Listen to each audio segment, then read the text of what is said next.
Hello friends, welcome to grow with Sivi. तो आप सभी का स्वागत है आपके अपने चैनल ग्रो विद सिवी पर।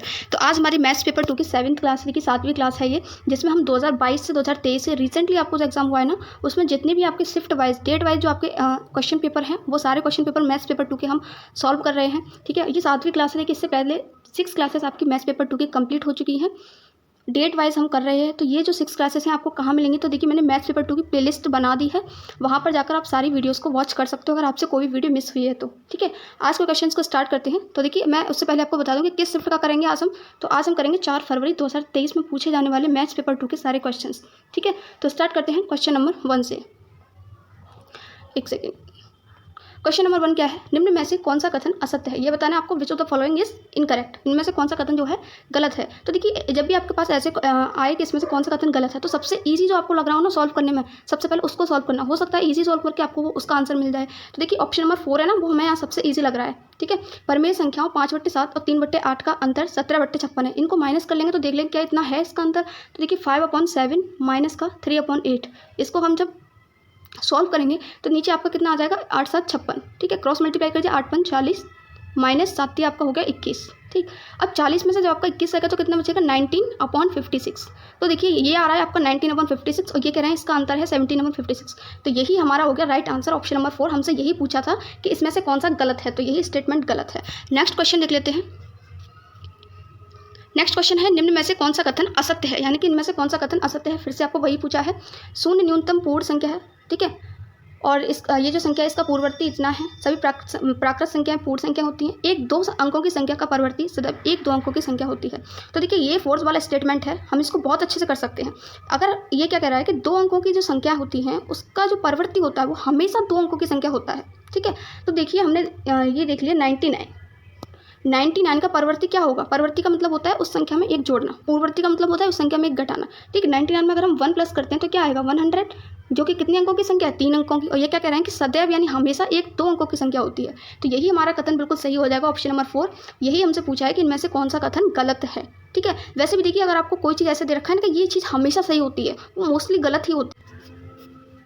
नेक्स्ट क्वेश्चन जो आपके एग्जाम में पूछा गया, एक फिल्म शो 3 सही 1/9 घंटे तक चला। इस अवधि में 1 सही 2/3 घंटे तक विज्ञापन दिखाया गया, यानी कि एड दिखाए गए। तब इस फिल्म शो की वास्तविक समय अवधि क्या है। तो ये जो फिल्म शो की कितने घंटे तक चला, इसमें से हम जब इसको माइनस कर देंगे एडवर्टाइजमेंट की जो अवधि है, जो टाइम है, तो हमारे पास जो है वास्तविक समय आ जाएगा। तो देखिए इसको पहले सॉल्व कर लेते हैं। तो ये हमारा कितना है, देखिए ये हमारी है 3 सही 1/9। इसको जब मिश्रित भिन्न को हम चेंज करेंगे तो 9 × 27 और 1 28, ये आपका हो जाएगा 28/9। ठीक है, और इसको जब करेंगे चेंज तो ये हमारा हो जाएगा 1 सही 2/3 है, तो 3 एकम 3 3 और 2 5, ये आपका हो गया 5/3। 28/9 में से 5/3 घटा देंगे तो हमारे पास वास्तविक समय आ जाएगा। तो देखिए 28/9 माइनस का हो गया आपका 5/3।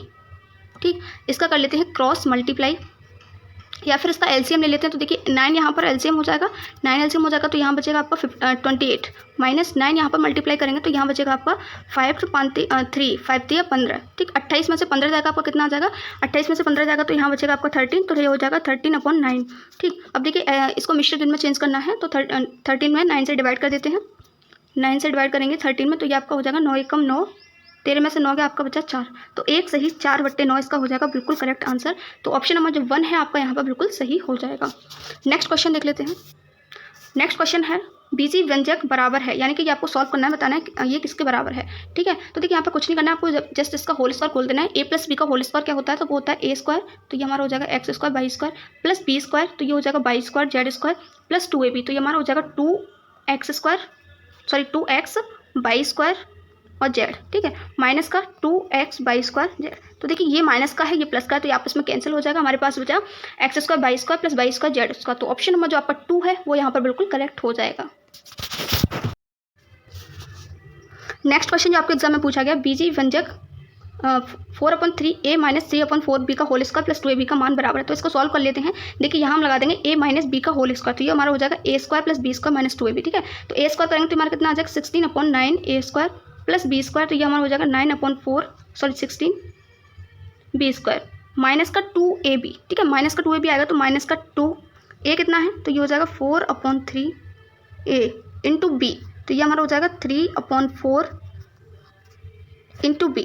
ठीक है, अब देखिए यहाँ आपका कुछ कट जाएगा क्या, तो यस ये देखिए आपका कट जाएगा 4 से यहाँ पर 4 कट जाएगा। ठीक, प्लस में आपका क्या है 2ab है, तो उसको भी लिख देते हैं प्लस 2ab। अब यहाँ पे आप देखिए कि 3 से आपका 3 कट गया, 4 से आपका 4 कट गया, यहाँ आपका क्या बचा माइनस का 2ab, ये है आपका प्लस का 2ab। ठीक है, तो प्लस का 2ab से माइनस का 2ab कैंसिल हो जाएगा, आपके पास क्या बचा 16/9a² प्लस 9/16b²। देख लेते हैं, देखिए ऑप्शन नंबर जो आपका 1 है वो यहाँ पर बिल्कुल करेक्ट हो जाएगा, 16/9a² plus 9/16b²। Next question जो आपके एग्जाम में पूछा गया, किसी स्कूल में प्रत्येक दिन 7 पीरियड होते हैं, कितने 7, जहाँ प्रत्येक पीरियड 50 मिनट का होता है। अब एक पीरियड 50 मिनट का होता है तो 7 पीरियड कितने के हो जाएंगे, देखिए एक पीरियड है आपका 50 मिनट का इक्वल टू 50 मिनट। ठीक है, तो 7 पीरियड कितने के हो जाएंगे, तो 7 से कर देंगे multiply, 7 period equals to 7 into 50, ये आपका हो जाएगा 350 मिनट। ठीक है, नेक्स्ट, इस स्कूल ने पाठ्यचर्या में 3 नए अतिरिक्त अनिवार्य विषय शामिल कर दिया, यानी कि उन्होंने 3 एक्स्ट्रा जो सब्जेक्ट हैं वो भी इंक्लूड कर दिए, जिनको हर डे पढ़ाया जाना आवश्यक है। समय सारणी में इन अनिवार्य विषयों को समावेशित करने के लिए समय सारणी में प्रतिदिन 3 अतिरिक्त पीरियड जोड़ दिए जाते हैं। यह परिकल्पना करते हुए कि स्कूल के अध्ययन का समय जो है अपरिवर्तित रहता है, नई सारणी में प्रत्येक पीरियड की अवधि क्या होगी, तो ये है हमारा 350। ठीक है, और टोटल जो पीरियड हैं आपके वो कितने हो गए, 10 पीरियड हो गए। क्यों, क्योंकि अभी तक 7 पीरियड थे, 7 विषय थे, उन्होंने 3 सब्जेक्ट को और ऐड कर दिया, तो आपके कितने हो गए 10 पीरियड हो गए। ठीक है, टोटल मेरे पास टाइम है 350, इसी टाइम में हमें रखना है, टाइम को नहीं बढ़ाना है, तो 350 से हम कर देंगे 10 से डिवाइड, तो ये हमारा हो जाएगा 35 मिनट, एक पीरियड होगा हमारा 35 मिनट का। तो ऑप्शन नंबर 1 जो है आपका यहाँ पर बिल्कुल करेक्ट। नेक्स्ट क्वेश्चन जो आपके एग्जाम में पूछा गया, पी क्यू से 5 वर्ष बड़ा है तथा क्यू की आयु आर की आयु की तिगुनी है। देखिए पी क्यू से 5 वर्ष बड़ा है, तो हमने क्यू की एज मान ली x। ठीक है, और पी क्या है, इससे 5 वर्ष बड़ा है क्यू से, तो पी की आयु कितनी हो जाएगी, पी की आयु हो जाएगी हमारी x + 5। नेक्स्ट कह रहा है क्यू की आयु आर की आयु की 3 गुनी है, जो क्यू की आयु है वो आर की आयु की 3 गुनी है, तो आर की आयु कितनी हो जाएगी x/3।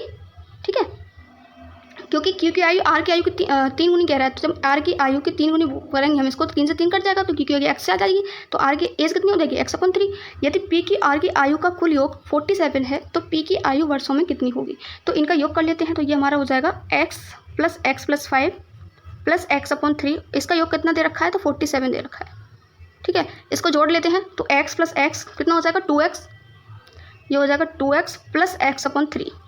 ये जो 5 है इसको हम इधर ट्रांसफ़र कर देते हैं, तो 47 - 5 हो जाएगा आपका, 47 - 5, ये कितना बचेगा आपका, यहाँ बचेगा 42। इसको कर लेते हैं सॉल्व, तो ये आपका देखिए इसका एलसीएम लेंगे तो आपका नीचे आ जाएगा 3 और ये आपका हो जाएगा 6x + x।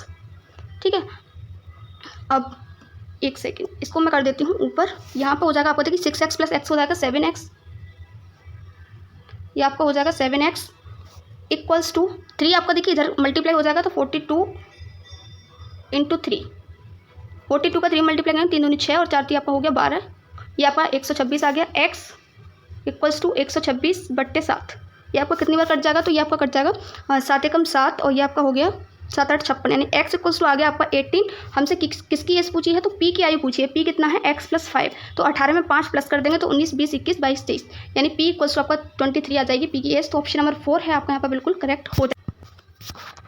नेक्स्ट क्वेश्चन जो आपके एग्जाम में पूछा गया है, एक समचतुर्भुज यानी एक रोम्बस के विकर्ण डायगोनल 10 सेंटीमीटर और 24 सेंटीमीटर है, इसका परिमाप ज्ञात कीजिए। तो देखिए इसका एक डायरेक्ट फार्मूला भी होता है और इसको आप समचतुर्भुज ड्रॉ करके भी इसको बना सकते हो। देखिए ये आपका हो गया समचतुर्भुज, ठीक है, यहाँ पे ये इसके हो गए डायगोनल A B और C और D। ठीक है, ये 10 दे रखा है तो ये आपकी 5 हो जाएगी, ये 5 हो जाएगी, दूसरा विकर्ण 24 है तो ये आपकी 12 हो जाएगी, ये आपकी 12 हो जाएगी। तो इसको पाइथागोरस प्रमेय से भी आप निकाल सकते हो। कैसे निकाल सकते हो, देखिए ये आपकी यहाँ पर ये आपका 1 2 3 इस त्रिभुज को अगर हम ले लेते हैं तो आपका BC² बराबर कितना हो जाएगा, BC² बराबर हो जाएगा 12 का स्क्वायर प्लस 5 का स्क्वायर। ठीक है, BC² बराबर कितना आ गया, तो ये आपका आ जाएगा 12 का स्क्वायर 144 और 5 का हो गया आपका 25। 144 और 25 आपका कितना हो जाएगा, 4 और 5 9, 4 और 2 6, ये आपको हो गया 169। तो 169 किसका होता है, तो ये होता है हमारा 13 का स्क्वायर। ठीक है, तो BC इक्वल्स टू आपका आ गया 13, यानी ये वाली साइड आपकी 13 आ गई और समचतुर्भुज की सभी भुजाएं बराबर होती हैं, तो ये भी आपका 13 हो जाएगा, ये भी 13 हो जाएगा और ये भी 13 हो जाएगा। और परिमाप क्या होता है, चारों भुजाओं का योग, तो 13 + 13 + 13 + 13 + 13, यानी कि 13 का हम कर सकते हैं 4 बार मल्टीप्लाई या इसको 4 बार जोड़ भी सकते हैं, बात बराबर है। ठीक है, 4 × 12 और 1 4 × 4 1 5, 52 सेंटीमीटर इसका बिल्कुल करेक्ट आंसर हो जाएगा। देखिए इसका एक फॉर्मूला भी होता है परिमाप निकालने का, उसके थ्रू भी आप इसको निकाल सकते हो, 2 √ D1² + D2²। ठीक है, अगर आप ये फॉर्मूला लगाते हो तो भी आपका आंसर आ जाएगा। नेक्स्ट क्वेश्चन देख लेते हैं। नेक्स्ट क्वेश्चन, एक पानी की टंकी बेलनाकार है जिसकी आधार त्रिज्या 1.5 एवं ऊंचाई 70 सेंटीमीटर है। पानी की व्यय मात्रा क्या है, जिसे टंकी में संग्रहित किया जा सकता है। तो देखिए टंकी कैसी है, हमारी सिलेंड्रिकल है, यानी कि बेलनाकार है, ठीक है, इस तरीके की है। और इसमें हमारी जो ऊंचाई है वो दी हुई है 70 सेंटीमीटर, ठीक है, और इसकी जो रेडियस है वो हमें दी हुई है 1.5, ठीक है। अब ये पूछ रहा है कि उसमें कितना पानी संग्रहित किया जा सकता है, यानी कि टंकी का वॉल्यूम निकलवा रहा है। तो देखिए टंकी कैसी है, बेलनाकार, तो बेलन का जो आयतन का फॉर्मूला होता है वो हमारा होता है पाई आर स्क्वायर एच। कुछ नहीं करना है, वैल्यू पुट कर दीजिए। तो देखिए पाई की वैल्यू इन्होंने बोला है 22/7 रखें, तो 22/7 रखती। त्रिज्या कितनी है 1.5 इंटू हो गया हमारा 1.5, ठीक है, ये 2 बार आपका आ गया 1.5 इंटू 1.5 इंटू आपका देखिए यहाँ पर 1 सेकेंड, ये कितनी है ऊंचाई 70 सेंटीमीटर में है, लेकिन ये रेडियस आपकी मीटर में, तो इसको सेंटीमीटर से मीटर में करेंगे तो आपका कितना हो जाएगा 70 इंटू 10⁻², ठीक है। नेक्स्ट इसको हम सॉल्व करेंगे तो यहाँ देखिए पॉइंट से एक जीरो आ जाएगा नीचे, यहाँ पॉइंट हटाएंगे, यहाँ जीरो आ जाएगा नीचे। अब हम करते हैं इसको सॉल्व, तो ये आपको देखिए 7 से ये आपका कट जाएगा 10 बार, ठीक है। अब आगे देखिए कुछ काट सकते हैं, ये कट जाएगा 5 से 3 बार, और ये आपका कट जाएगा 5 से 2 बार, ये आपका 5 से 3 बार, ये आपका 5 से कट जाएगा 2 बार, 2 से आपका 10 कट जाएगा 5 बार। अब जो भी बचा उसको लिख लेते हैं, नहीं 1 सेकंड, आपका ये भी कट जाएगा, 2 से कट जाएगा आपका 11 बार, ठीक है। अब देखिए ऊपर आपका क्या बचा, 11 × 3 = 33, 1 सेकंड में इसको मार्क कर देती हूँ। ये आपका देखिए 11 बचा, 3 बचा, इधर 3 बचा, आपका यहाँ 5 बचा।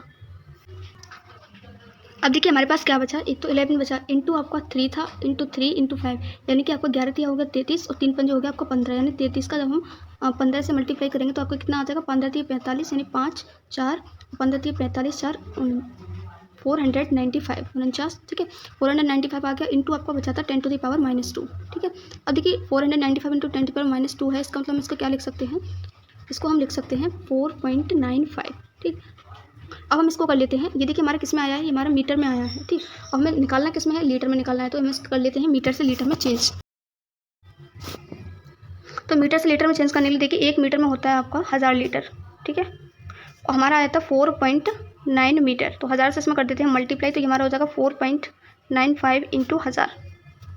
यहाँ से देखिए 2 पॉइंट हटाएंगे, 2 अंक बाद है, ठीक है, तो यहाँ आपके 2 जीरो आ जाएंगे, 0 से 0 कैंसिल, 0 से 0 कैंसिल, ये आपका आ गया 4950 लीटर, यानी कि ऑप्शन नंबर जो आपका 2 है वो यहाँ पर बिल्कुल करेक्ट हो जाएगा। नेक्स्ट क्वेश्चन जो आपके एग्जाम में पूछा गया, यदि किसी समलंब की समांतर भुजाएं क्रमशः 12 मीटर और 6 मीटर, देखिए आपका जो समलंब होता है वो इस तरीके का होता है, ठीक है, ये आपका होता है समलंब। यहाँ पर देखिए इसको हमने नाम दे दिया ABCD, और ये जो सामने आपको भुजाएं दिखाई दे रही है आपकी समांतर भुजाएं होती हैं, तो एक आपकी 6 दे रखी है, दूसरी आपकी 12 है। इस समलंब का क्षेत्रफल एक वर्ग के समान है जिसका विकर्ण है 6√2 यानी 6√2 मीटर है। देखिए यहाँ हम एक वर्ग स्क्वायर ड्रॉ कर लेते हैं, तो आपका हो गया स्क्वायर, ठीक है, ABCD, इसका विकर्ण दे रखा है हमें 6√2। तो देखिए वर्ग के जो विकर्ण होते हैं ना वो आपस में बराबर होते हैं, वर्ग के अगर विकर्ण बराबर होते हैं और एक विकर्ण आपको 6√2 दिया, यानी दूसरा विकर्ण भी 6√2 हो जाएगा, और इसके जो विकर्ण होते हैं आपस में समविभाजित होते हैं, यानी कि ये आपका 3√2 और ये आपका 3√2, ऐसे ही आपका ये 3√2 और ये वाला। तो देखिए आपको ये वाली भुजा 3√2 दे रखी है और ये वाली भी, तो ये वाली भुजा हम पाइथागोरस से निकाल लेते हैं, ठीक है। तो देखिए BC² आपका हो जाएगा कर्ण का स्क्वायर बराबर लंब का स्क्वायर, यानी कि 3√2 का स्क्वायर करेंगे तो आपका कितना हो जाएगा 9 × 2 प्लस लंब का स्क्वायर, तो फिर से वही हो जाएगा 9 × 2, 9 दूनी 18 और 18 आपका कितना हो गया 36, यानी BC² बराबर हो गया 36, और ये किसका स्क्वायर होता है, तो BC इक्वल्स आपका आ जाएगा 6, तो ये वाली भुजा आपको पता चल गई 6। अब हम वर्ग का क्या निकाल सकते हैं, एरिया निकाल सकते हैं आराम से, क्योंकि वर्ग का एरिया समलंब के एरिया के बराबर है। तो वर्ग का क्षेत्रफल का जो सूत्र होता है वो क्या होता है, भुजा स्क्वायर, और भुजा कितनी है 6, तो 6 का स्क्वायर करेंगे तो आपका कितना आ जाएगा 36, तो वर्ग का एरिया कितना आ गया 36। अब हम इसको सॉल्व कर लेते हैं, तो देखिए समलंब का जो क्षेत्रफल होता है इसका फॉर्मूला क्या होता है, 1/2 समांतर भुजाओं का योग, तो समांतर भुजाएं कितनी 12 और 6, इनका योग, तो 12 + 6 इंटू H हमें पता नहीं है, क्योंकि H हमें क्या करनी है, H ही हमें निकालनी है, देखिए समलंब की समांतर भुजाओं के बीच की दूरी निकालनी है, यानी H हमें निकालनी है।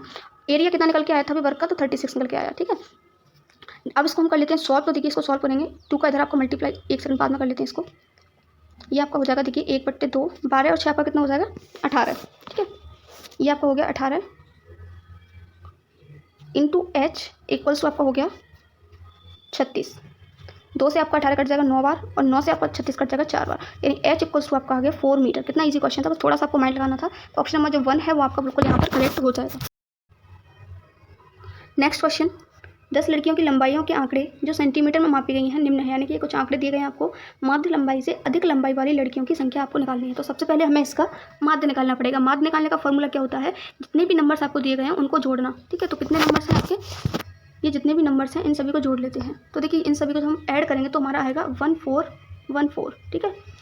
कितनी संख्या है उससे हम डिवाइड करते हैं, तो इनको काउंट कर लेते हैं, तो 3 3 6, 3 9, 1 10, 10 संख्या है तो 10 से हम उसको कर देंगे डिवाइड, यानी कि 141/1.4, 141.4 आपका क्या आ गया, माध्य आ गया। अब ये क्या कर रहे हैं, 141.4 से अधिक लंबाई वाली लड़कियों की संख्या आपको बतानी है, यानी इससे ज़्यादा कितनी लड़कियों की जो संख्या है। तो 141.4 से देख लेते हैं। एक आपका 150 हो गया, दूसरा आपका 151 भी ज़्यादा हो गया इससे, और तीसरा आपका 132 नहीं छोटा है, 146 हो गया, 149 हो गया, 143 हो गया, 141 भी छोटा है। तो 1 2 3 4 5, 5 लड़कियों की लंबाई इससे क्या है, ज़्यादा है। तो ऑप्शन नंबर जो 4 है आपका यहाँ पर बिल्कुल करेक्ट हो जाएगा। नेक्स्ट और आज का हमारा लास्ट क्वेश्चन देख लेते हैं। एक पासे को एक बार फेंका जाता है, एक पासे को कितनी बार फेंका जाता है, सिर्फ एक बार, ठीक है। और पासे पर जो टोटल नंबर होते हैं वो कितने होते हैं, टोटल नंबर हमारे होते हैं 6, क्योंकि यहाँ एक पासा है, ठीक है। 3 से विभाज्य एक संख्या प्राप्त होने की प्रयत्न याद कीजिए। तो 3 से कौन कौन सी संख्या विभाज्य हो सकती है, एक तो देखिए 3 हो सकती है, दूसरी आपकी देखिए 4 नहीं हो सकती, ना ही 5 हो सकती, 6 हो सकती है, ठीक है, 2 भी नहीं हो सकती, ना ही 1 हो सकती। तो 2 संख्या ही ऐसी हैं जो क्या हो सकती हैं, 3 से विभाज्य हो सकती हैं। तो 2 अपॉन टोटल नंबर, तो टोटल नंबर हो गया 6, ये आपकी प्रायिकता हो गई, 2 से 6 कट जाएगा 3 बार, तो आपका हो गया 1/3, यानी कि ऑप्शन नंबर 2 आपका यहाँ पे बिल्कुल करेक्ट हो गया। तो ये आपके 4 फरवरी 2023 में पूछे जाने वाले सारे क्वेश्चन से। आई होप फ्रेंड्स आपको वीडियो अच्छी लगी होगी। अगर देखिए वीडियो अच्छी लगती है तो प्लीज़ वीडियो को लाइक जरूर किया कीजिए। आप लोग लाइक नहीं करते हो, वीडियो देखते हो पर एक भी लाइक नहीं करते हो, ठीक है। अच्छा लगता है, थोड़ा मोटिवेशन मिलता है अगर आप लोग लाइक करते हो, ठीक है।